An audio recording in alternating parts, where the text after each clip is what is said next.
O Ministério da Fazenda anunciou a volta da tributação dos combustíveis, mas com uma carga maior sobre a gasolina em relação ao etanol. Com o fim da medida provisória, a expectativa é de que o litro da gasolina aumente em cerca de 69 centavos e o etanol em 24 centavos. Sobre o assunto, a gente recebe agora aqui no Jornal da Manhã conversa com o deputado federal Danilo Forte. Deputado, bem-vindo à Jovem Pan. Obrigada por nos atender. Bom dia. Bom dia. O deputado, já é hora de voltar à cobrança desses impostos, o que deve ser levado em conta na discussão neste momento? A preocupação é a volta da inflação, da carestia e as cenas que nós presenciamos, inclusive ontem à noite e hoje de manhã, de filas enormes dos carros, dos postos de abastecimento, uma cena que a gente não via há décadas no Brasil, trazendo consigo toda uma preocupação do desequilíbrio das contas públicas. Nós votamos a PEC da transição, em nenhum momento foi questionado nenhuma possibilidade de furo no orçamento com relação à desoneração, já que nós previmos, inclusive, no orçamento desse ano, 52 bilhões para manter a desoneração da gasolina, do álcool, do gás de cozinha, do GNV e do diesel, né? E o governo fez essa opção, né, buscando aí ter aí um superávit que pode ocasionar, inclusive, um desequilíbrio maior e o transtorno da volta da corrida inflacionária, que aí é um desastre para todos nós. Eu estou muito preocupado com essas cenas.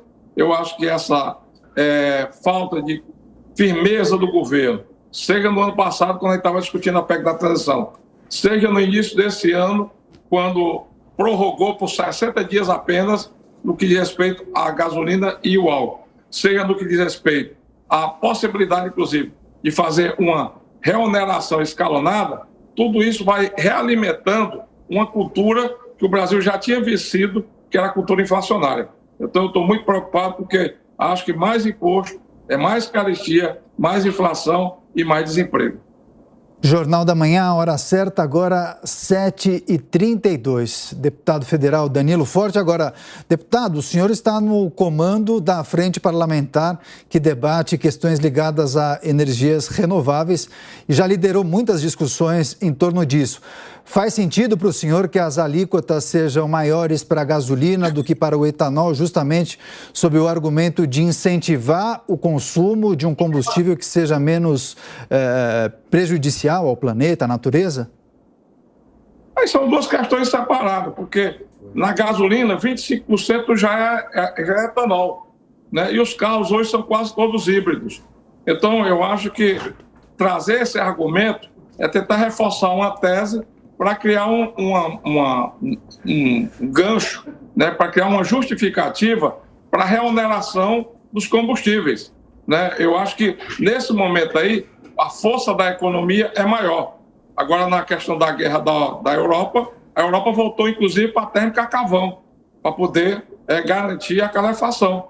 Então, isso, o momento da economia é o momento de cuidar da preservação do meio ambiente e da redução da emissão de carbono é outro momento.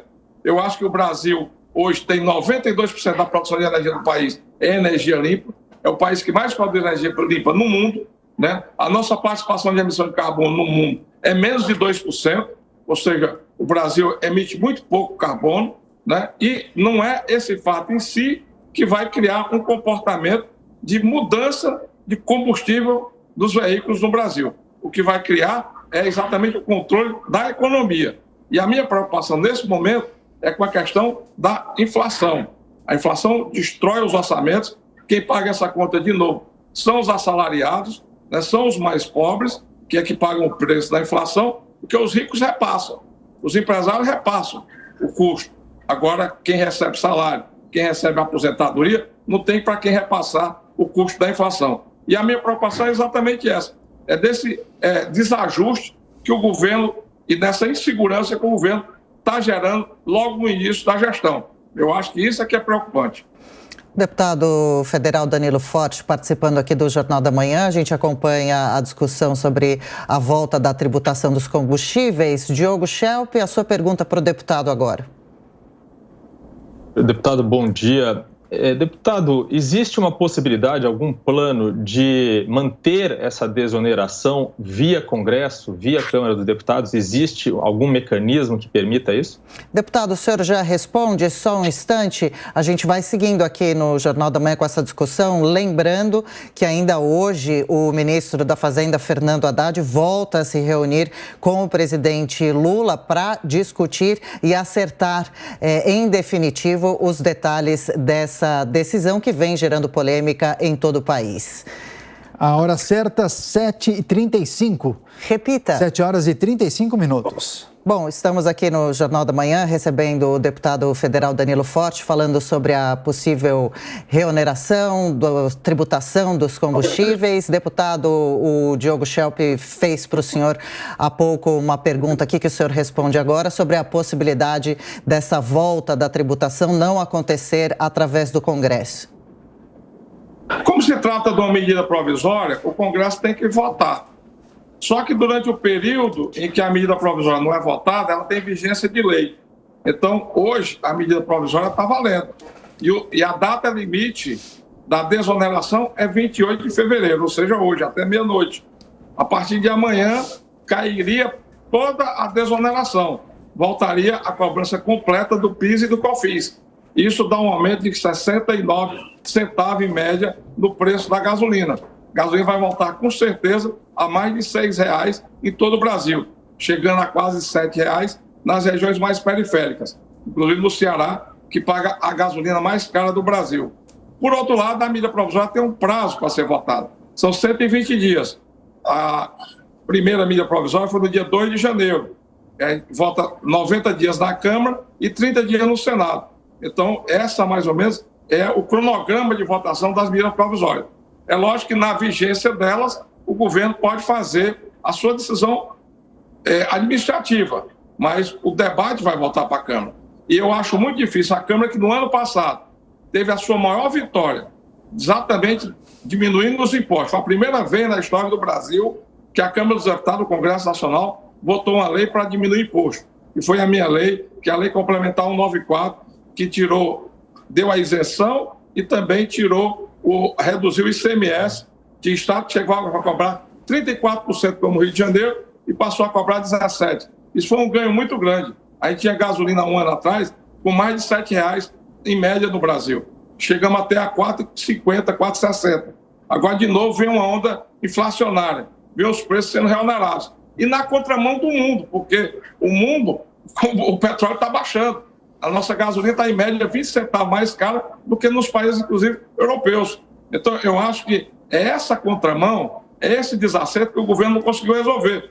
E quando foi indicado o João Paulo para a presidência da Petrobras, ele dizia que ia apresentar uma equação para baixar o preço dos combustíveis. E essa equação, até agora, não foi apresentada. Então, eu acho que nós vamos votar essa matéria e a minha segurança que eu tenho é que o Congresso não vai desfazer uma lei que foi feita no ano passado, que beneficiou a todos os brasileiros, porque o que controlou a inflação no ano passado foi a redução dos impostos. O que garantiu o crescimento econômico no ano passado foi a redução dos impostos. Pergunta agora de Cristiano Vilela. Deputado, bom dia. Deputado, a desoneração ocorrida, o ano passado, ela foi muito importante, do ponto de vista econômico, do ponto de vista do desenvolvimento do país. Agora, inegavelmente, ela acabou sendo um elemento bastante positivo ao então presidente Jair Bolsonaro, em face de entrar num processo eleitoral. Nesse momento, nós temos um início de governo, então, um momento onde talvez o governo ele esteja em condições de fazer algumas maldades, entre aspas, em tomar algumas medidas um pouco impopulares. O senhor entende que, nesse sentido, o governo está se aproveitando desse contexto de começo de mandato e está, com isso, tentando organizar o seu caixa? E, nesse sentido, se estivéssemos num ano par, num ano de eleição, a decisão do governo, a adoção do governo, seria diferente? Qual que é a sua opinião? Eu acho que, primeiro, o governo deveria ter alertado o problema quando a gente estava discutindo a PEC da transição. E quando nós fizemos a PEC da transição, nós abrimos um espaço fiscal de 150 bilhões para harmonizar as contas do novo governo. E esse tema não foi levantado, não foi sequer discutido. Depois, quando foi em 1º de janeiro, que o prazo da isenção dos tributos federais era 31 de dezembro, recomeçou a polêmica. E o governo, naquele momento, já queria voltar com os tributos. É uma ânsia arrecadatória muito forte. E, diante disso, nós não podemos penalizar ainda mais o povo brasileiro. Os salários estão muito achatados, né? A média salarial do Brasil é muito baixa. Nós não temos uma perspectiva de uma distribuição de renda mais contundente para fazer com que o meio circulante, a dinamização da atividade econômica cresça. Nós estamos num momento recessivo, há uma diminuição, inclusive, das vendas do varejo. Nós temos vendo aí cadeias de lojas importantes do Brasil entrando num processo de insolvência financeira, e tudo isso são sinais de alertas que a gente precisa induzir a economia. E você induz a economia como? Por um lado, ou fazendo programa de distribuição de renda, ou pelo outro, você dando condição para reduzir os impostos e deixar dinheiro no bolso do consumidor, que aí o consumo aumenta, o comércio se fortalece e as pessoas têm uma atividade econômica mais forte. Eu acho que o pacote de maldade agora pode também ser muito ruim e com efeitos colaterais muito fortes para um governo que precisa se iniciar com um certo equilíbrio. O governo tinha como pauta a reforma tributária, o governo tinha como pauta a âncora fiscal. Então o governo precisa urgentemente colocar suas propostas dentro do Congresso Nacional para, inclusive, dar tranquilidade aos agentes econômicos e não gerar essa instabilidade, que essa instabilidade prejudica a todos nós e cria uma ânsia inflacionária que é perversa, principalmente para os mais pobres. Deputado federal Danilo Forte, do União Brasil do Ceará, participando hoje aqui do Jornal da Manhã. Deputado, lembrando que os impostos de gás de cozinha e de diesel estão suspensos, esses sim, até o fim do ano, até o 31 de dezembro. Quando o ministro, o deputado Fernando Haddad, diz que a Petrobras poderia segurar um pouco o repasse desse aumento com a volta das alíquotas para os combustíveis, para a gasolina e para o etanol, ele pode ter razão? Essa podia ser uma alternativa para retomar, então, o PIS e COFINS? Há um questionamento sobre os rendimentos, sobre a lucratividade da Petrobras, inclusive o próprio PT, né, no ano passado denunciava isso. Há um questionamento do próprio governo com relação à equação da política de preço da Petrobras, que é o famoso PPI, que é a paridade internacional do preço, e dentro dessa paridade, o preço da nossa gasolina está 21 centavos mais caro do que os preços internacionais.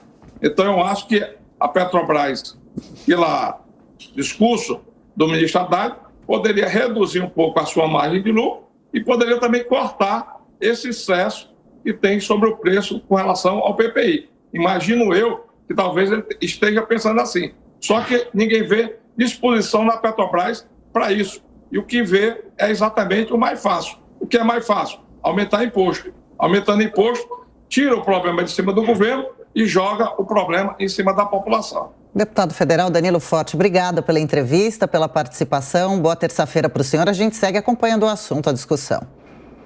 Obrigado. Vamos ser vigilantes, porque não está fácil. Bom dia, deputado.